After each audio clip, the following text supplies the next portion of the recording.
guys, it's Fadra from allthingsfadra.com, and I am coming to you from beautiful Washington, Connecticut, right in front of the Mayflower Grace Hotel. I'm here as a guest of Nissan because they invited me along on this awesomely long road trip to explore the Nissan Rogue Sport.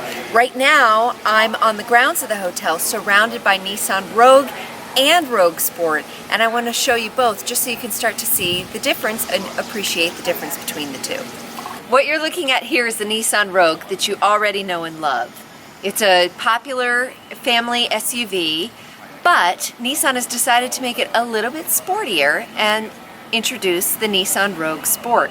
So what you'll find that's different from the Nissan Rogue is the interior is basically the same, but you're going to lose a little bit of cargo space. I think it's well worth losing because the Rogue Sport lives up to its name. It's a sportier car and it's super fun to drive. Let me show you. This is the Rogue Sport. Same color, a lot of the same options available in the Rogue versus the Rogue Sport, but you're going to find the biggest difference in the rear design of it. I actually love the design. It's a little sportier and you'll find that it's a hatchback. Let me give you a peek inside. Let's compare that to the Rogue just so you get a better idea of how different they really are. With the lighting, it's a little bit hard to see, but it's definitely a larger cargo space.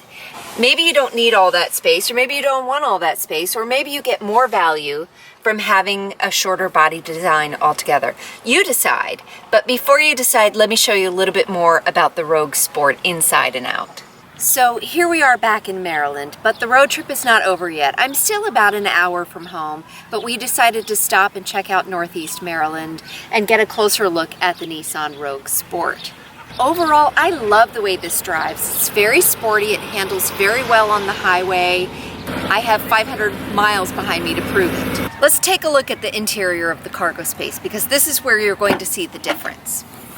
It's a hatchback and it's got a cargo area cover that can easily be removed by pulling these off on both sides. And the great thing is that this still has the divide and hide cover, which is just the right size to store this cover if you decide you don't want it in the back.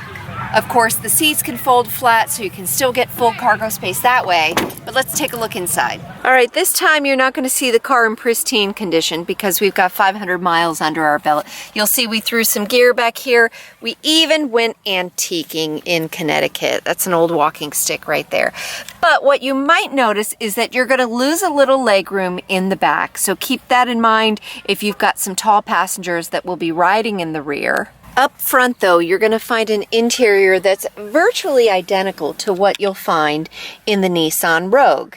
Same driving area, same options, depending on your trim level. The grille is going to look slightly different, and the rear is going to look slightly different than the Nissan Rogue, but I actually like it better. Now, the only thing that I didn't love is that I have an SV and not an SL or anything top of the line. I'm somewhere in the middle, which actually makes this a totally affordable car, and you don't really lose a lot of luxury. The rims are slightly different, but the other differences are pretty minor. So what we're looking at here is the Rogue Sport SV all-wheel drive. We're looking at the Palatial Ruby, and I think if you get a Sport, you have to get a fun color. I think it's like a rule or something.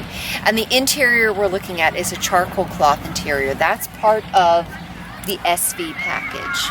The MSRP on this one is $24,370, but this is equipped with two different packages, the all-weather package as well as the premium package, and that gives you things like heated seats and navigation and things like that. You can go a little bit cheaper if that's what you're looking for. It starts at $21, and of course you can go all the way up and top it out. The best thing about the Sport is the way that it drives, the way that it handles. I loved it. It was fun on the highway. And after 500 miles, I'm happy to report I averaged 29.5 miles per gallon. That's very impressive for this 2.0 liter CVT.